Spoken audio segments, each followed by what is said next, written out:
Hey, this is Jim from His Nature Farm, and we are back. Today we are talking about rainwater harvesting for our drinking water. I want to just welcome you here. In case you don't know, we're a family of 6 that has relocated here to a large piece of property. The main thing, first of all, is to build a home and to build our place to live. And we've been doing that for the past year and a half. Today it's rainwater containment, getting the rainwater, getting it into some sort of a contained area that we can then utilize it through a regular well pump or other type of pump to get it pumped into our home. So today I want to show you first how we contain the water, and we'll kind of work back how we're actually capturing it. Let's take a look over here. So what we have here, as you can tell, this is a rather large poly tank. This tank is 5,000 gallons of water. Now, what we started with, let's take a look around this other side. We started with, the common tanks you can buy everywhere. You buy them for 50 bucks on Facebook Marketplace, and that's what we started. Do have a problem with them. Even with these covers, algae likes light and it likes oxygen. I mean, it doesn't have to always have oxygen to live, but it definitely likes light. Well, we put these on there to kind of block it out, but it really didn't do that good of a job. We still have some algae growing in these tanks, but we knew we were putting in this tank over here behind us. It's not super heavy, it's just clumsy when you're here trying to install it.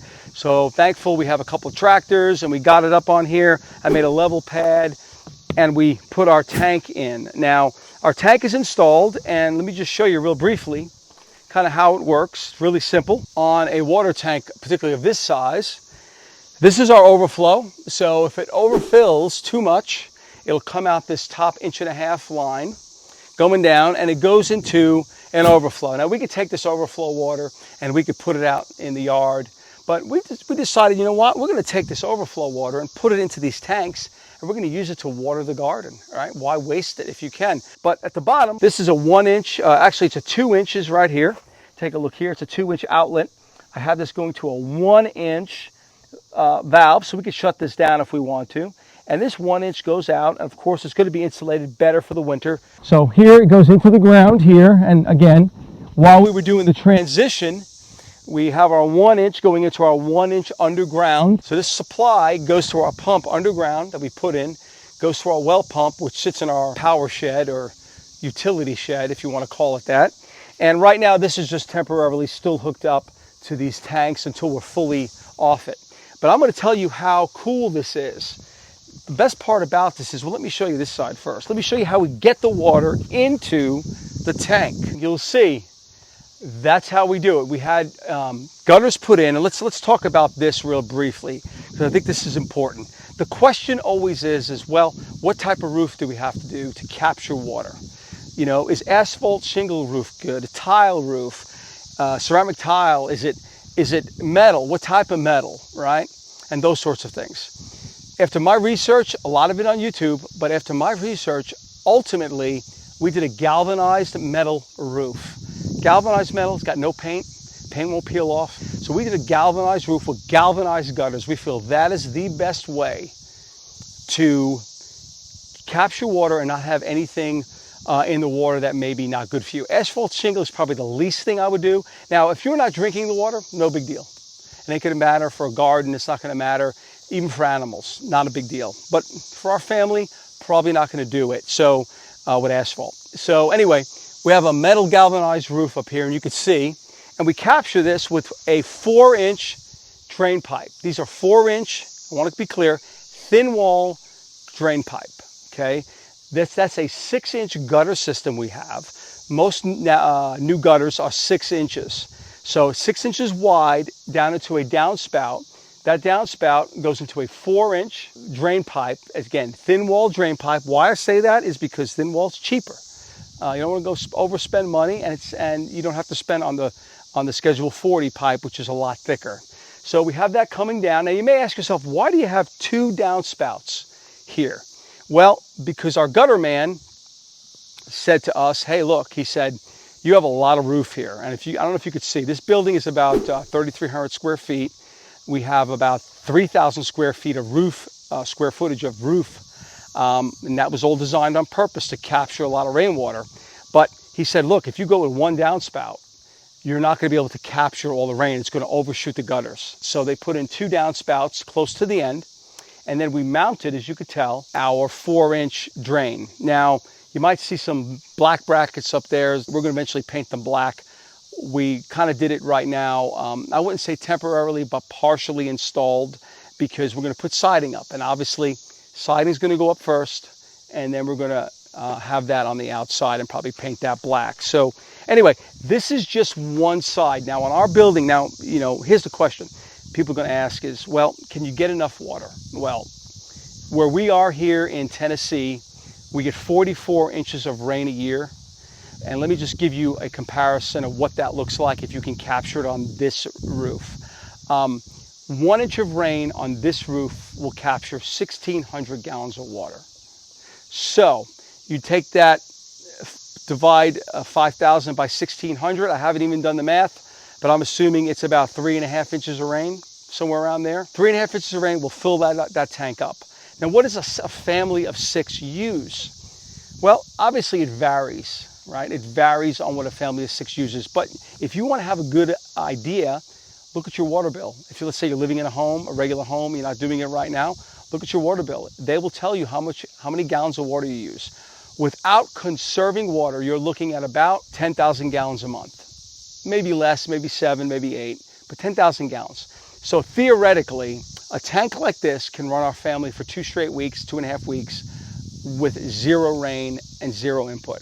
Now, I can tell you for this project, because we knew we were on rainwater, everything we did in this home has been to conserve water, meaning our heads on our showers, our toilets, they're all low-use toilets. And you're a lot more cognizant of your water usage when you realize that it's valuable, and particularly if it's not raining as much. Now, we're fortunate, we got a lot of rain here. So anyway, that's how we're capturing the water. As you could see up here, we just have done half of this system. We did only the right side of the building. So we're going to do the left side of the building, and I want to just show you real briefly how we do that. So today, because the rain is coming, we're going to finish this side out. I already have most of it ready, being that we have it going, so it's not going to be as complicated this side. But anyway, let's just take a look at this, how this goes. This is the downspout that was put in temporarily by our gutter people, and we took that off. And you can see one over there, right there, you'll see one, that's the way they left it for us over there. And that was just temporarily. So now we disconnected this one from the corner, and we have taken the downspout and changed it around a little bit. And we're gonna put it up like this, okay? Meaning on this corner, we're gonna put it up like this. It's gonna keep it away from the wall a little ways, because we have to do that, because ultimately that's going to allow for our siding to go on. Okay, and then we're going to take this T with a little bit of a sweep, and we're going to put that in here. Okay, we're going to cut these corners down and just stick it in here, and then we're going to take a long screw and we're going to screw them in. Now, let's talk about what we're doing here. This is our thin wall 4-inch pipe. Okay, this is going to go on like this. Now, I know some of you people get overzealous. You want to glue all this up. You want to just put a ton of glue in here because there's going to be a leak. Not going to be a leak, I can assure you. This is rainwater, it's not under pressure. All we do is we put this on like that. Then we take one screw, and I'm not going to screw it on now, but I'll show you real quick. This is actually our roofing screw we have. Let me just grab one. We take a roofing screw. Roofing screw's got a little grommet on it. Put that in our gun. And we run this into here, and I'm going to show you right now. So I put it on like that, and we just take one screw, and I like putting them all on the face.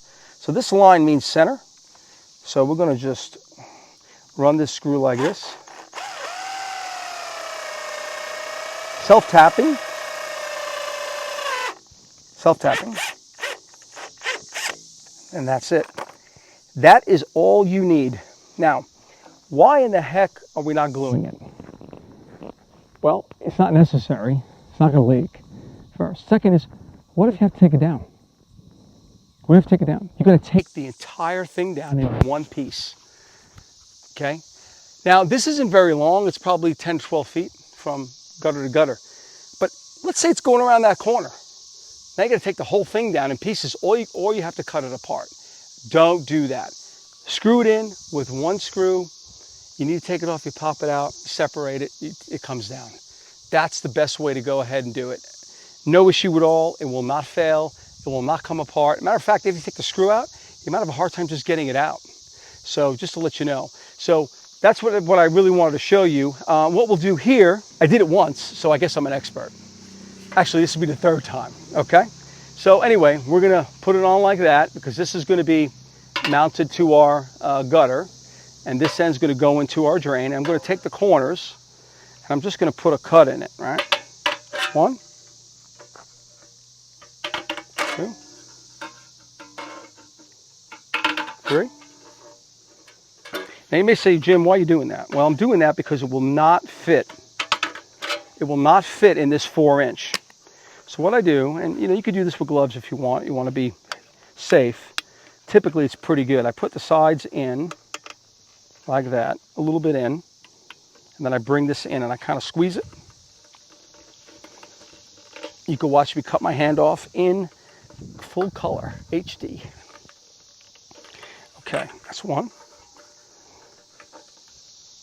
Okay, see that? Turn that, all right? Doesn't matter if it leaks out of here because it's going to be in the pipe. Okay, this goes in here, and look at that. Fits right in there. Now you may say, well, what are you going to do? How are you going to attach that? Guess what I'm going to do? Now, I forgot my drill. I got to get a drill, and I got to pre-drill this hole. You do have to pre-drill this. All right, good. So I got my drill here, and I'm going to pre-drill this. Unlike, because we put these self-tapping roofing screws in, but I want to tell you about that. These self-tapping screws, they're great and everything, but they won't go through if it's really flexible, and the metal back here is really flexible.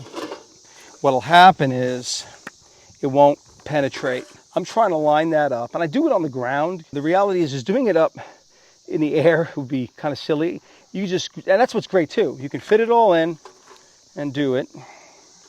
I get it fairly straight, if I can. And guess what? With one screw, you can move stuff around. Okay, I'm putting a little hole. Okay.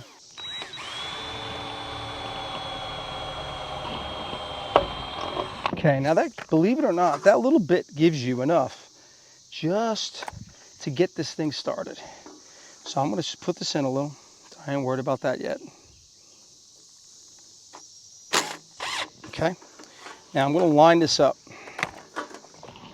with that hole.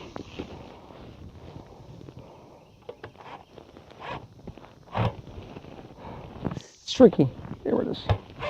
There it is, right away. Okay, grab it, grab it, grab it, grab it. Boom. Done. Not going anywhere. Okay. So, do that all pre-fit, kind of done here on the ground. I can even do my angle. Cutting this 4-inch pipe, it's rather large. It's also pretty flexible because it's a thin wall pipe. So some of the problem is you can get really wonky with this. So you could turn it left, you could, left and right, and then it gets crooked, and then you've got this angle. So what I try to do with something like this, and it'll work most of the time, it's pretty good. You can get still off. I just cut a little bit on top of something solid, all right? And I will roll, and I use, see this? This is a metal blade. This is a metal blade. Do not use anything else but a metal blade. Why? You want a fine tooth. Otherwise, it'll crack this in 1,000 pieces, okay? So a metal blade on a Sawzall. And you just put it in here. And I roll it.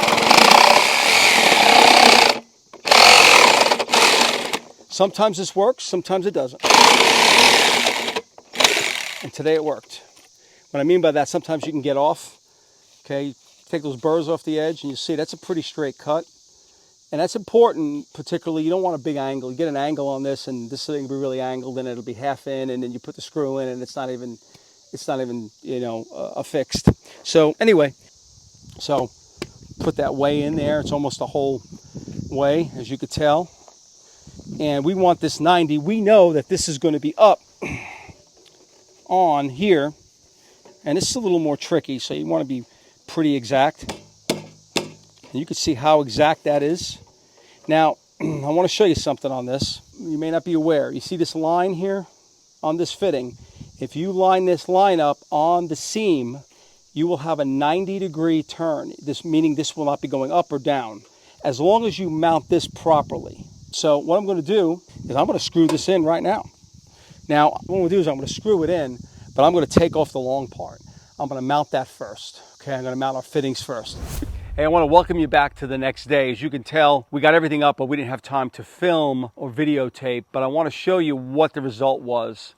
So if you could take a look up there, we mounted the drain pipe, as you can tell, to our downspouts. So this is the conclusion of this project. We'll be getting rain. Now we're capable of getting 1,600 gallons of water per inch of rain. That's how much rainwater you can gather unless you have a severe drought. So it's worth it, absolutely. The parts, the costs of this, other than the tank being fairly expensive, meaning when you go buy a containment tank, you're looking at about $1 a gallon, roughly. And then the piping is pretty inexpensive. The gutters, of course, you got to gear your roof around that, like we talked about.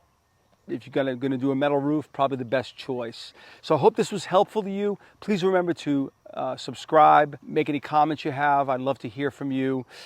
We do read them, and if I can get back to you on that, I will. But we really appreciate your time. So stay tuned to the next video, because we have something really miraculous that the Lord is doing.